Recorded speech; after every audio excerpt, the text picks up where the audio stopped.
Today I'm going to be showing you how to upload all of your artwork to Artsonia and to do a critique. So first you need to go to artsonia.com/class, and here you're going to enter the access code for our classroom, which is WNNM-HZSS, and log in.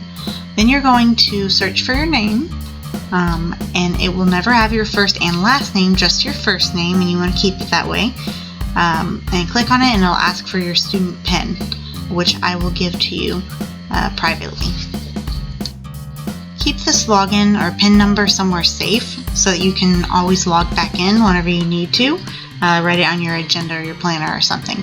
Then once you get logged in, it'll show you all of your artworks that have been uploaded in the past, and you can add new artworks. So click that button and find our projects. I'm going to start with the Glow project.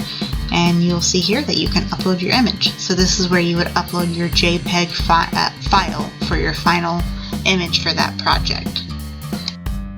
I want you to upload every single project you've done so far this year, as well as in the future when you complete a project, you're going to upload it to Artsonia as well. This creates a digital portfolio for you that follows you throughout the years, as you can see, and you can always reference it and use your saved artwork for if you need to transfer credit for high school, or you are applying for a scholarship, or it's just a college application and you're trying to study art. You can show some of the work you've done before. Even as far as in the future, if you have a certain job and you have some work here that you really want to show, this saves it for you forever. Once you get done with uploading your artwork, you're going to go to artsonia.com, this time no / and you'll type in Calvary Episcopal and click search. This is going to pull up the portfolio of all of Calvary Episcopal. Then you'll see here you're going to choose the one in Richmond, not Bastrop, and you'll see a collection of student artwork from this year. I want you to look for artwork from our class in particular, and I'll show you an example of how we're going to do a critique. First off, the technical aspect. You're going to have to use the snipping tool to take a photo of this artwork, the one that you're critiquing, and you're going to paste it into a Google Docs sheet that I have so that you can easily see and reference which artwork it was you were critiquing.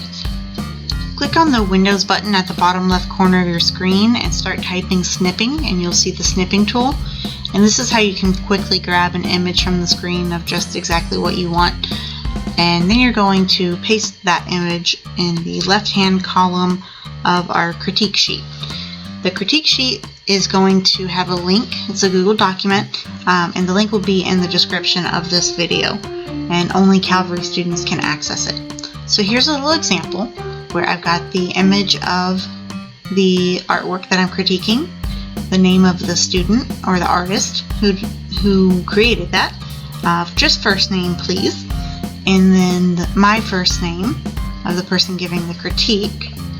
And then we're going to start with what was done well, and we'll get into how we're going to specifically do a critique, but that's where that information would go, what was successful about the artwork, and then you're going to, in the last column, put suggestions for improvement.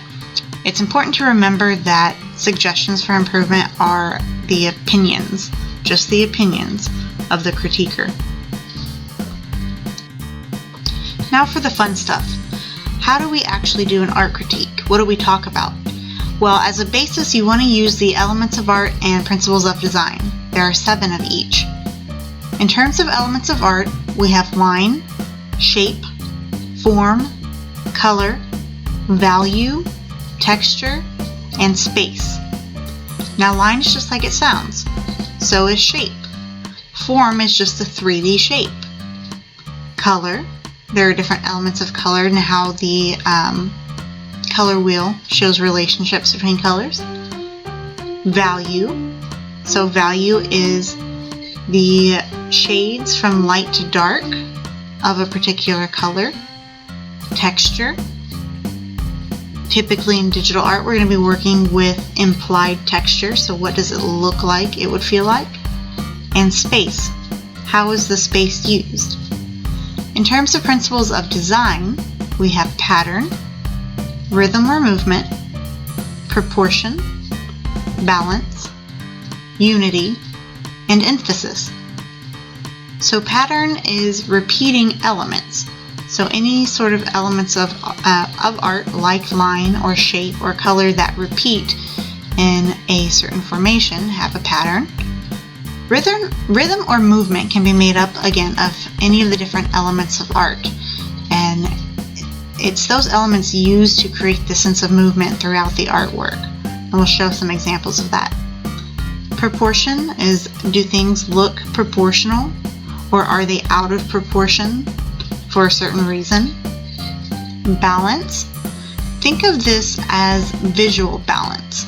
So, for example, again, this goes back to the elements. If you have a really bright spot on your artwork, is there a really dark spot someplace else that makes the image visually balanced? Or does it seem like it's not balanced very well? Unity. Does the whole thing fit together seamlessly? Does it look like it goes together? Or is there something that disrupts the unity? Because that could be intentional. Emphasis. This is the focus. What is the focus of the picture, and how does the artist create that emphasis? For instance, you may have color be the element that you're using to create emphasis. And maybe you've got really bright, vivid colors on the face of a person and dark clothing all around it, so that the face really stands out as emphasis. So when you're doing your art critiques, you're going to reference these elements of art and principles of design to talk about if something was successfully done or if it needs improvement in your opinion. So I'll show you some examples. Here's Eliana's artwork that I did my sample critique on, and what I said was well done was that the space was used really well. So notice how space is one of the elements of art that's using vocabulary from those elements of art and principles of design. I want you to use the vocabulary from that sheet when you're talking about art, because an art critique is not, I like this, it looks pretty. It's giving specific feedback. And the way we give specific feedback is using that vocabulary. So I said the space was used really well, and the sections of the hair create a lot of movement throughout the piece. Movement is a principle of design.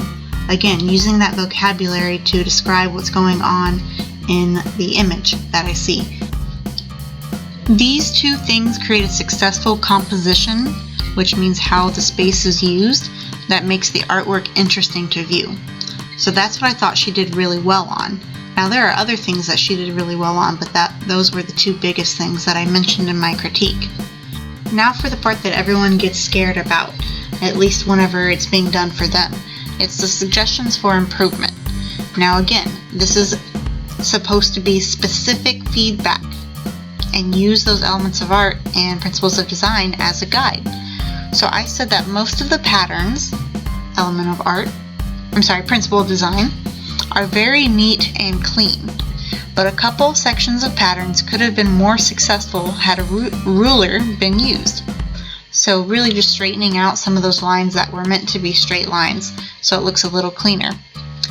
I also said the photo of her face was also a little blurry. In my opinion, a clearer photo would make this artwork stand out more and have clearer emphasis. If I'm the artist and I get feedback like that, then I can go back and specifically see what changes I might want to make. Or I can say I disagree and leave it the way I have it because I did it intentionally that way. However, if you have a person that just says, well, I don't like it, it's not good, what can I do? I can't really go back and change anything because I did my best in terms of what I can see. That's why it's so important for us to give specific feedback.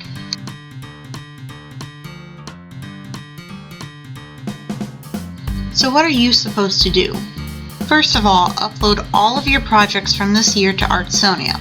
And remember, continue to do this every time you complete a project in the future. You also need to complete one critique on each of your classmates in this year's ACT class. Try to change up the project that you're critiquing, or if you see that someone else or several other students have already critiqued a certain artwork, change it up so that the person can get feedback on multiple artworks instead of just the one. Always use your elements of art and principles of design vocabulary in your critiques. Be specific. Use complete sentences. Remember, this is for a grade. If you feel unsure about saying something in a critique, ask me for help with wording or simply don't post it. Getting critiqued is challenging because we infuse a lot of ourselves into our artwork, so sometimes critiques can feel like a personal attack. That's why we address the specifics of the artwork and never make any comments directed at the artist themselves. For example, I think Susan was being lazy here, or this part of the image is ugly. No, there are better ways to say that. Remember or think about how you would feel if someone said to you what you're typing in. Okay, let me know if you have any questions, and good luck.